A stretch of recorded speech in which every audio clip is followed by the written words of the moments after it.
Bugün bu gördüğünüz muhteşem fırında hindi kızartmasını birlikte yapacağız. Yanına da çok şahane bir sosu var.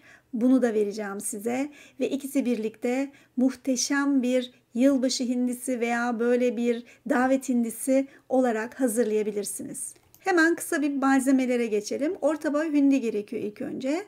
Bunun yanında su, karabiber, soğan böyle kabuklarıyla kesilmiş, havuç, sarımsak, bir baş sarımsak lazım.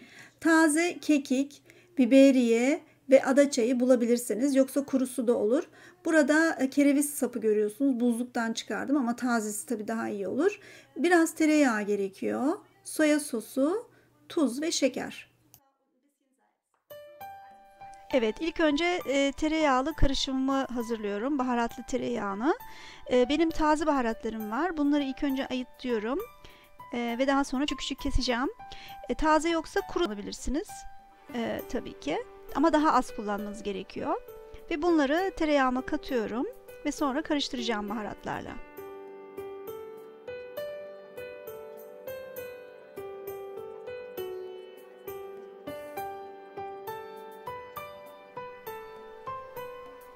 Evet, biraz baharatlardan artacak. Bunları şimdi biraz sonra hindi tencereme koyacağım. Evet, bir baş sarımsaktan 2 diş alıyorum. Bunu da tereyağıma katacağım.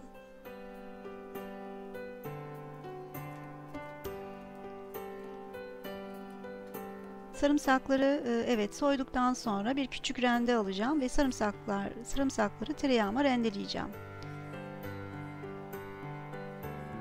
Tabii ki dövebilirsiniz sarımsakları isteğe göre. Evet, daha sonra bir kaşık yardımıyla tereyağını ve bütün baharatları karıştıracağım. Bunun için de tereyağın oda sıcaklığında biraz yumuşak olması gerekiyor. Ve tabii ki içine tuz ve karabiber de ekleyeceğim. Ve hepsini güzelce karıştıracağım. Sonra ilk yapacağınız iş hindinin derisini etinden ayırmak. Böyle elinizle gireceksiniz. Derisini kaldırıp. Evet ve bu tereyağlı karışımı yani baharatlı tereyağımı şimdi hindinin etinin üzerine süreceğim. Derinin üzerine sürmeyeceğim. Bunun nedeni de etinin tabii ki bütün bu baharatların tadını ve tereyağının tadını alması. Böylelikle sadece bütün tat ve lezzet derisinde değil etinde oluyor.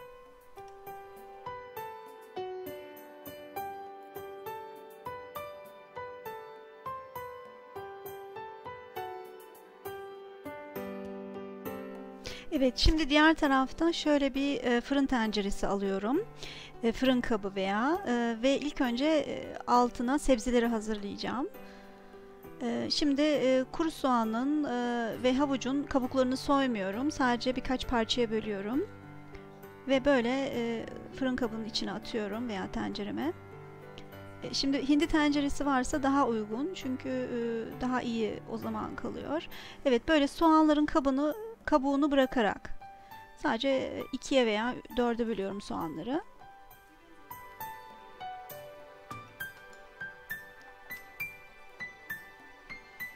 Evet, aynı şekilde kereviz sapını da buzluktan çıkarmıştım ben. O da olur tabii ki. Taze olursa daha da iyi. Böyle küçük küçük kesmiş olduğum kereviz sapını da içine atıyorum. Ve artan baharatlarımı onları da öyle kesmeden tüm dallarıyla birlikte içine atıyorum.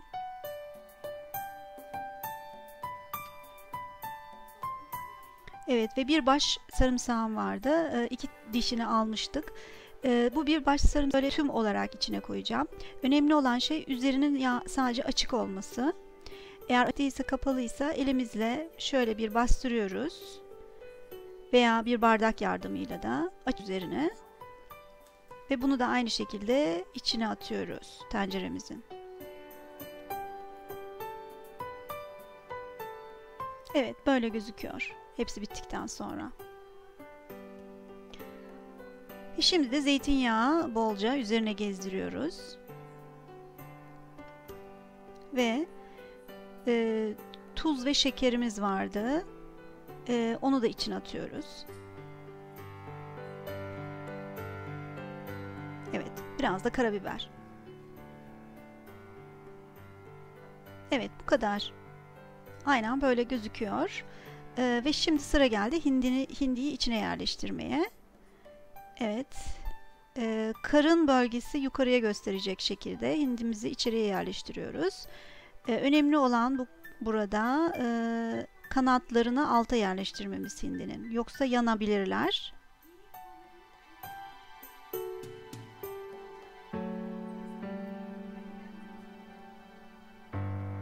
Evet. Şimdi hindimiz bu kadar bitmiş oluyor ve fırına sürme zamanı geldi. Fırına sürmeden önce biraz su, kaynamış su içine koyuyoruz. Bütün baharatlar içinde bulunduğu için suyu baharatlamamıza gerek yok. Ve üzerine kapatıp şimdi 180 derecede ısıtılmış fırına hemen hemen 3 saat veya 3,5 saat sürüyoruz. Eğer üzeri çok fazla kızarırsa üzerini biraz yağlı kağıtla kapatabilirsiniz. Son yarım saati de açacağız kapağını. Ve arada da devamlı sosundan üzerine kaşıkla gezdireceğiz. Bunu unutmayın. Her yarım saatte bir. Evet, şimdi 3 saat sonra hindim bitmiş durumda. Ben şimdi 3 pilavda dolduracağım için hindiyi önce başka bir kaba alacağım ve biraz soğutacağım. Evet, gördüğünüz gibi çok sıcak. Ben bunu şimdi dikkatlice sıcak tencereden almaya çalışıyorum. Çünkü fazla zaman kaybetmeden önce bir sosunu yapacağım. Ve daha sonra da içini dolduracağım. Şimdi eğer içini doldurmayacaksınız, tabii ki sadece fırında hindi olarak, şimdi tam yeme zamanı, sıcak sıcak. Ve yanına da sosunu yapıp üzerine dökebilirsiniz. Evet, bu arada size sosu nasıl yaptığımı göstereyim. Şimdi artan alttaki sebzeleri görüyorsunuz. Bunları şimdi süzeceğiz. Bütün sebzeleri bir süzgece alıyoruz. Ve bir altına kap yerleştirdikten sonra bunları bütün kabımıza süzeceğiz şimdi. Yardım olarak bir kaşık alabilirsiniz. Tabi bazı insanlar bu sosu püre yapıyor. El blenderiyle püre yapıyor. Püre yapınca biraz fazla koyu oluyor bence. Böyle yaparsanız bu yöntem daha güzel uyuyor bana göre. Püre yapmaktan bunu tercih ediyorum. Evet. Böyle iyice süzüyorsunuz. Diğer taraftan da sosu için şimdi yağımızı, tereyağımızı eritiyoruz tavada. Ve yavaş yavaş unumuzu ilave edeceğiz. Yani bu bir unlu sos olacak. Evet, ve unumuzu ilave ettikçe de devamlı karıştırıyoruz.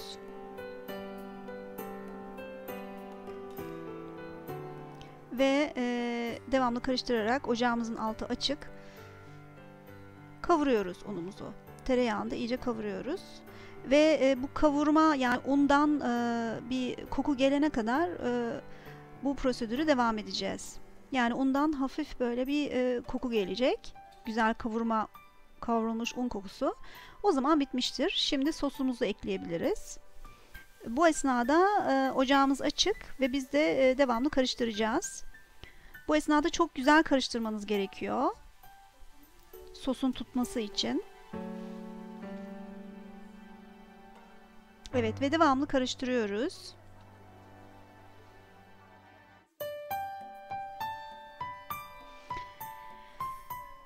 Evet, şimdi kaynıyor sosumuz ve biraz sıcak su içine katıyoruz. Yani bu sosun koyu olmaması gerekiyor. Yani sos kıvamı başından olursa sonra çok katı bir kıvam olur.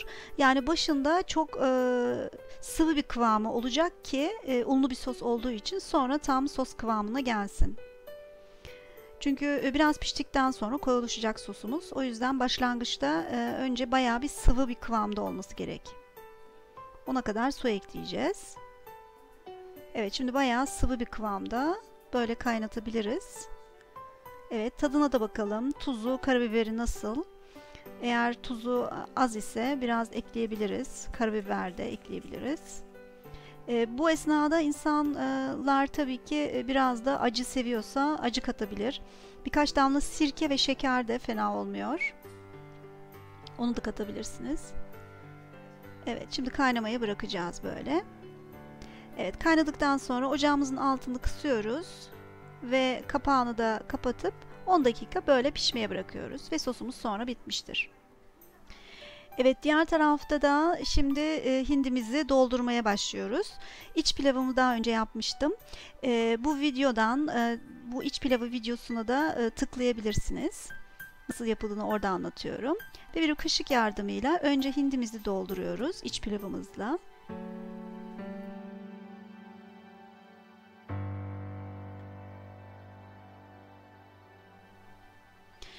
Şimdi içini iyi bir şekilde doldurmak için gerçekten kaşıkla bastırmanız gerekiyor.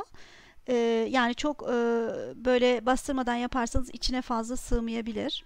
Tabii hindinin büyüklüğüne göre içine iç pilav yerleştirebiliriz. Diğer kalan pilavı da etrafına yerleştireceğiz. Evet, bunun için başka bir kap alıyoruz.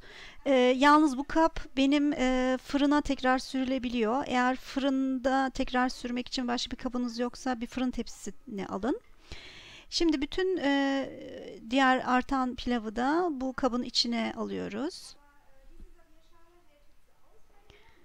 Ve ortasını biraz açacağız hindimizi yerleştirmek için.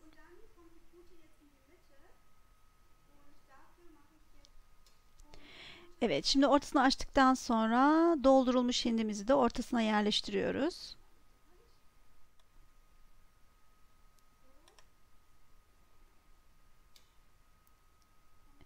Evet, güzelce yerleştiriyoruz ve bir kanat kaybetmiş. Onu da alıyoruz tepsimize. Ve bu tepsiyi şimdi 10 dakikalık 180 derecelik fırına tekrar vereceğiz. Ve pilavla birlikte hindimiz hafif yine pişecekler. Evet, daha sonra da böyle bitmiş bir durumda da servis yapabiliriz. Bu yöntem bende çok başarılı oluyor. Tavsiye ederim herkese. Afiyet olsun.